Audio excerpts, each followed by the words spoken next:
नमस्कार। तो भारतीय शेयर बाजार से एक बहुत बड़ी खबर आ रही है। एक ऐसा पल जिसका इंतजार हम सबको कई सालों से था। नेशनल स्टॉक एक्सचेंज यानी एनएसई का आईपीओ आखिरकार अब हकीकत बनने जा रहा है। हमने इस खबर को हर एंगल से देखा है ताकि ये समझ सकें कि इसका असल मतलब क्या है। और देखिए, ये कोई हवाई बात नहीं है। इस खबर की पुष्टि खुद सेबी के चेयरमैन तुहिन कांता पांडे ने की है। उन्होंने बिल्कुल साफ कर दिया है कि एनएसई को आईपीओ लाने के लिए नो ऑब्जेक्शन सर्टिफिकेट शायद इसी महीने के आखिर तक मिल जाएगा। ये वो सिग्नल है जिसका पूरा मार्केट बेसब्री से इंतजार कर रहा था। तो सबसे पहले बात करते हैं उसी ऐलान की जिसने पूरे बाजार में एक नई जान डाल दी है। देखिए, जब हमने इस खबर को थोड़ा और गहराई से देखा तो एक बात बिल्कुल साफ हो गई। ये सेबी की तरफ से सिर्फ एक रूटीन अप्रूवल नहीं है। ये तो एनएसई के लिए एक बहुत लंबे और कह सकते हैं कि एक उलझे हुए दौर का अंत है। भारत के सबसे बड़े स्टॉक एक्सचेंज के लिए लिस्टिंग का रास्ता अब खुल चुका है।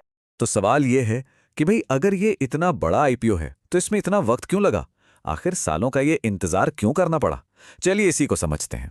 इसकी जो सबसे बड़ी वजह थी ना, वो था डार्क फाइबर केस। अब ये केस था क्या? असल में ये उन आरोपों से जुड़ा था कि कुछ खास ट्रेडर्स को, मतलब एक्सचेंज के सर्वर तक, एक तरह की वीआईपी एक्सेस दी गई थी ताकि वो दूसरों से तेज ट्रेड कर सकें। और बस इसी एक केस ने आईपीओ के पूरे प्लान को सालों तक रोके रखा। और ये कोई 1-2 साल की बात नहीं थी। ये पूरा मामला 1 दशक से भी ज्यादा लंबा खिंच गया। सोचिए, कहानी शुरू होती है 2010 से 2014 के बीच, जब ये गड़बड़ियां हुई।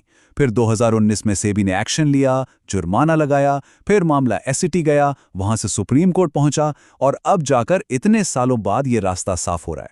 वाकई एक बहुत लंबा सफर था ये। चलिए अब आते हैं नंबर्स पर, क्योंकि जब हम कहते हैं कि ये एक बड़ा आईपीओ है तो आखिर कितना बड़ा, ये आंकड़े आपको इसका पूरा अंदाजा देंगे। हमारे एनालिसिस के हिसाब से अभी अनलिस्टेड मार्केट में ही एनएसई की वैल्यूएशन, मतलब मार्केट कैप, करीब करीब 5.06 ट्रिलियन रुपए है। जी हां, 5.06 ट्रिलियन। ये इतना बड़ा नंबर है कि ये एनएसई को अपने आप में एक अलग ही लेवल पर ले जाता है।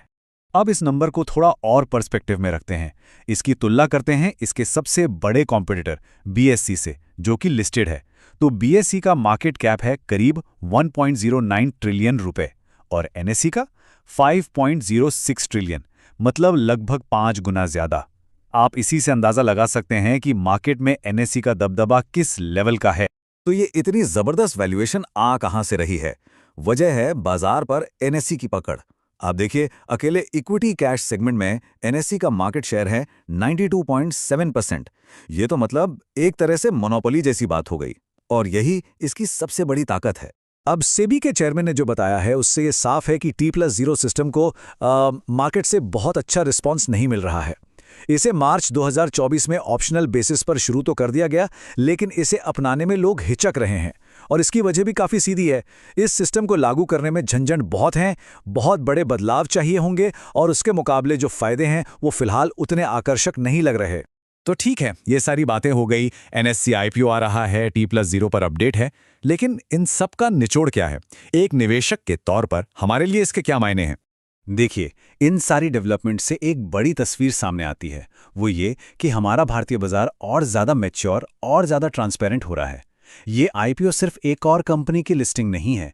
ये तो देश के फाइनेंशियल सिस्टम की रीढ़ की हड्डी, यानी मार्केट के मेन इंफ्रास्ट्रक्चर में सीधे हिस्सेदारी खरीदने का एक ऐतिहासिक मौका है, जो सालों बाद आया है। तो आखिर में हम आपको इसी एक बड़े सवाल के साथ छोड़े जाते हैं। क्या एनएसई का ये आईपीओ सिर्फ एक और मेगा लिस्टिंग होगी, या फिर ये भारतीय शेयर बाजार में एक बिल्कुल नए चैप्टर, एक नए युग की शुरुआत करेगा? ये तो खैर वक्त ही बताएगा, और हमारी नज़र इस पर बनी रहेगी।